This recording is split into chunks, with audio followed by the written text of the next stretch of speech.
Okay, everyone, so this next chapter is going to be chapter 14. It's called Water, a Limited Resource. It's obviously going to be focused on water and just properties of water, water as it relates to organisms and human populations. So that's what it's going to mainly be about. 1.1 billion people live without clean water. So that refers to clean drinking water because the way that most people experience negative effects of water is usually related to not having enough water to drink.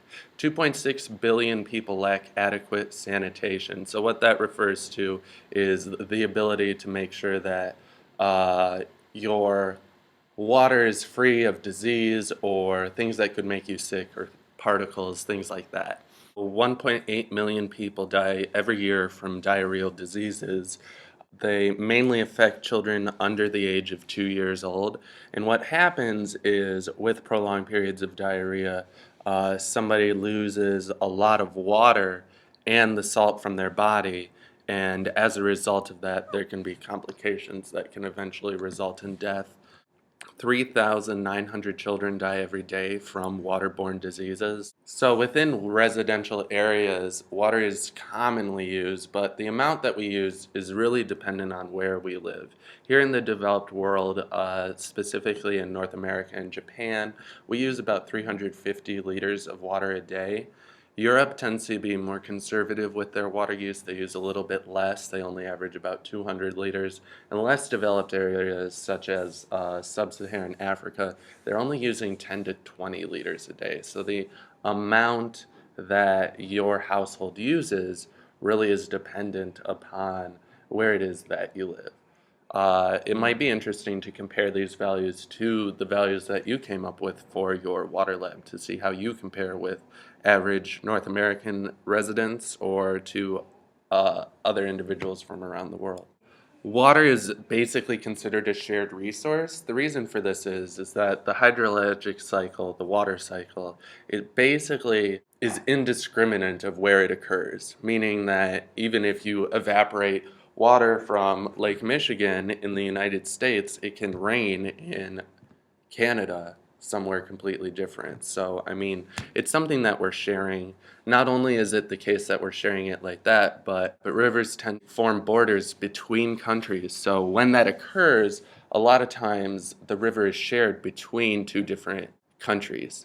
Um, just in terms of producing different agricultural necessities, wheat usually takes about 1,000 liters of water to make 1 kilogram of wheat. Rice is a little bit more. Beef is substantially more, with 13,000 liters of water required to make 1 kilogram.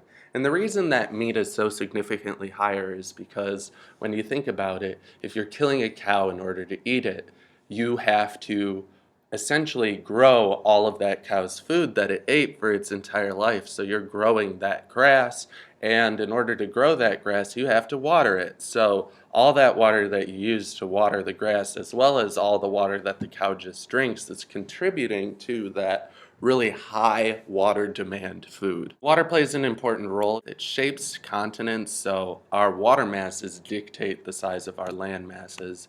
On top of that, it helps moderate climate. We learned about this when we were talking about the vertical movement of water throughout oceans, in that a lot of deep sea water currents, they actually help regulate climate throughout different parts of the world, such as in Europe. It contributes to the warm climate that's seen there. It's essential for all living organisms. When I say all, I'm referring to literally everything, plants, animals, you name it. Everything is dependent upon water in order to survive. So some common properties of water. It's a covalent compound, obviously. It involves oxygen and hydrogen.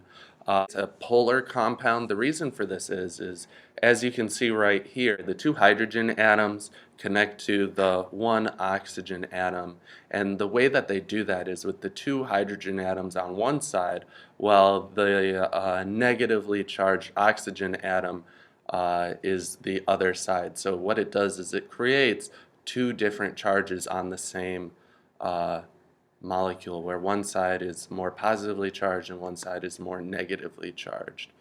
What that does is it allows for the creation of hydrogen bonds. So hydrogen bonds between different water molecules occur when the positively charged hydrogen is attracted to the negatively charged oxygen of a neighboring molecule.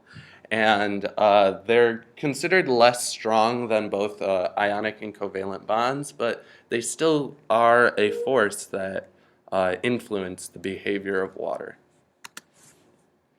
Some just plain common properties of water, there isn't really any such thing as naturally occurring pure water. What is the case is that water is always full of other things. I mean, it's predominantly made of just H2O. 96.5% of it is made up of water.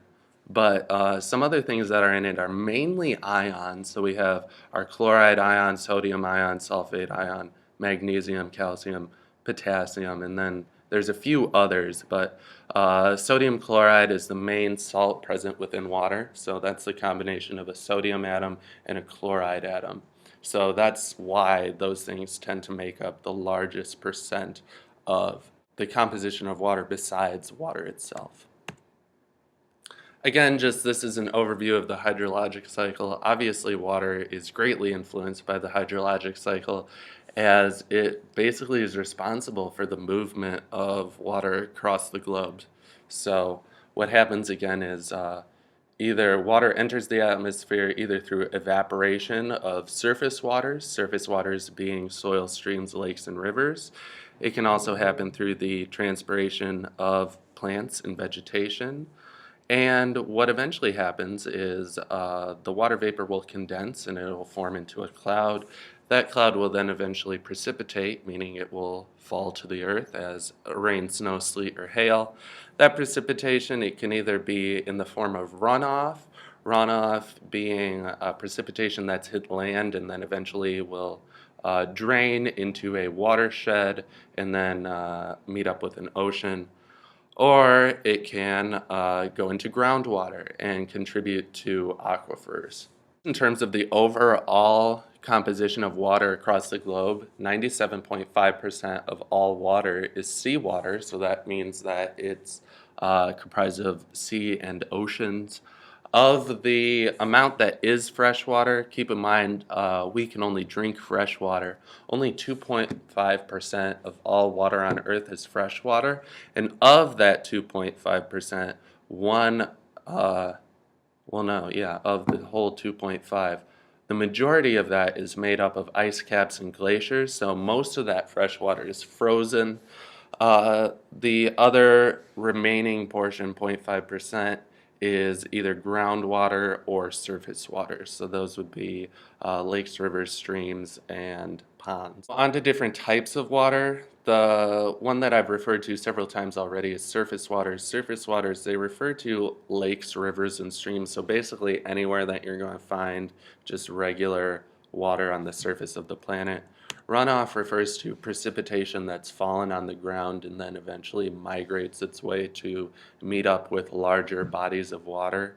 Drainage basins, what drainage basins are they refer to areas in which a river ends up. Essentially, a river will drain into a drainage basin, and where that area is where the river essentially stops, there's obviously a large buildup of water as a result of that. And groundwater, what it is it's water that's found underground. It gets there through migrating through permeable sediments. So porous rock with little holes in it, water will seep through those holes and eventually end up in a groundwater reservoir. Those are typically aquifers, and what they are areas of water that are underground. They can either be confined or unconfined, and we're going to go over those in a little bit.